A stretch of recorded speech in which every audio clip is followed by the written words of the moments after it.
You're listening to Civic Media. You can tune into any of our live shows on any radio station across the state with the Civic Media app. Find us in your phone's app store and listen anytime, anywhere. This is your WLAK Daily News Roundup for Lake Air, 107.5 FM and 1260 AM in Amory. For WLAK News, I'm James Kelly. Under the continuing resolution funding bill passed to avert a government shutdown last week, two key projects in Duluth have lost federal funding. According to Mayor Roger Reinert, the funding loss will affect renovations to the aerial lift bridge and the Lakewood water treatment plant. Mayor Reinert still says the bridge project could move forward with grants and state funding secured, but the city will need additional state aid to pursue the water treatment plant project. He says the key projects cannot be pushed back any longer. The Lakudore Ojibwe University is promoting a new education degree program for potential future elementary and middle school teachers with an emphasis on Indigenous culture. The program, which was approved in February, still functions as a normal teaching program for students pursuing that career path, but will prepare them to understand the cultural significance of protecting natural resources. The program is meant to improve teacher retention in the area, a common struggle across Wisconsin in recent years. The Wisconsin State Senate voted to approve an overhaul of Department of Public Instruction's state test standards on Tuesday. The legislation has now passed both the Assembly and State Senate and will head to Governor Tony Evers' desk. The legislation would reset state report card standards to the levels set in the 2021-2022 school year for high schoolers and the 2019-2020 levels for younger students. Governor Tony Evers says he will likely veto the legislation and that the Department of Public Instruction should be determining test standards.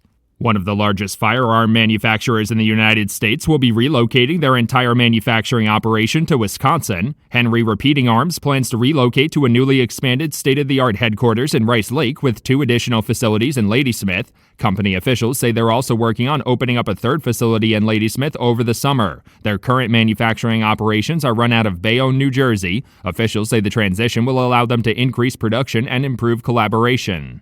On Tuesday, the Wisconsin State Assembly passed a bill that would require county sheriffs to comply with federal immigration authorities. The legislation would require sheriffs to comply with federal detainer warrants and verify the citizenship of people they arrest. If they don't follow those requirements, they could risk losing funding from the state. State Democrats voted against the legislation, with some calling it government overreach and expensive micromanagement. Governor Tony Evers has already promised to veto the bill. The Wisconsin Better Business Bureau is warning residents about ghost tax preppers with just a few weeks to go until the filing deadline. According to the organization, ghost tax preppers refers to individuals who are not certified to prepare tax returns but still do it, submitting the documents as if the taxpayer had filed them on their own. If any issues arise with the tax return, that taxpayer could appear to be the guilty party to the IRS. Residents should be wary of people offering quick refunds and large returns and review their tax documents personally. An Almena man accused of stealing a truck and operating while intoxicated at over 3 times the legal limit in September has entered a not guilty plea in Barron County Circuit Court. According to court documents, 52-year-old Feliciano Sanchez was charged with felony taking and driving a vehicle without the owner's consent and misdemeanor second offense OWI. Authorities say the owner of the vehicle reported it stolen by Sanchez and told them Sanchez was highly intoxicated. He was later found in the passenger seat at a gas station. A New Richmond man accused of killing his wife and moving her body has been bound over for trial. 70-year-old Gordon Laxo was charged with first-degree intentional homicide, strangulation and suffocation with domestic abuse, and hiding a corpse earlier this month. Authorities were responding to a welfare check for 68-year-old Mary Laxo on March 2nd, but were unable to find her at the Bluff Border Road home. They later found her dead in a rural area of Polk County. Laxo's arraignment hearing is scheduled for March 26th at 9 a.m. A new report from the Wisconsin Policy Forum found the state's recent population growth is being driven more by immigration than birth and death rates. According to the report, domestic and international migration has been the driving factor in population growth since 2022, as natural population change decreases with lower birth rates. Officials say over a 3-year period from 2021 to 2024, Wisconsin gained nearly 82,000 residents through net migration. The largest change came with over 28,000 migrants in 2024. The Wisconsin Department of Agriculture, Trade, and Consumer Protection is reminding farmers to check the runoff risk advisory forecast before spreading manure on their fields. According to a press release, the online tool includes a map showing runoff risk forecasts for the following 3 days during the summer months. The forecasts are updated by the National Weather Service 4 times per day. The Department of Natural Resources also offers services for farmers helping to identify possible alternatives to high-risk manure spreading. For WLAK News, I'm James Kelly.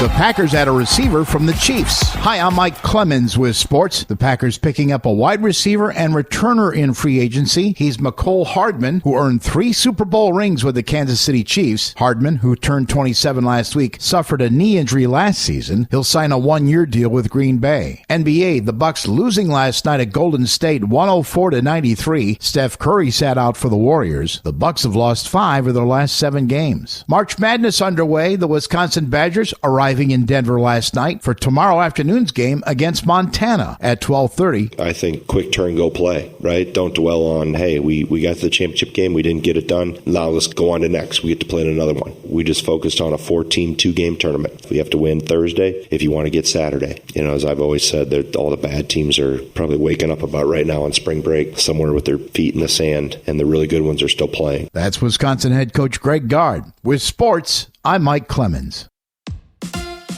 On your entertainment beat, I'm Pete Schwaba. Here's one of Pete's picks. Long Bright River is a mystery cop show on Peacock starring Amanda Seyfried.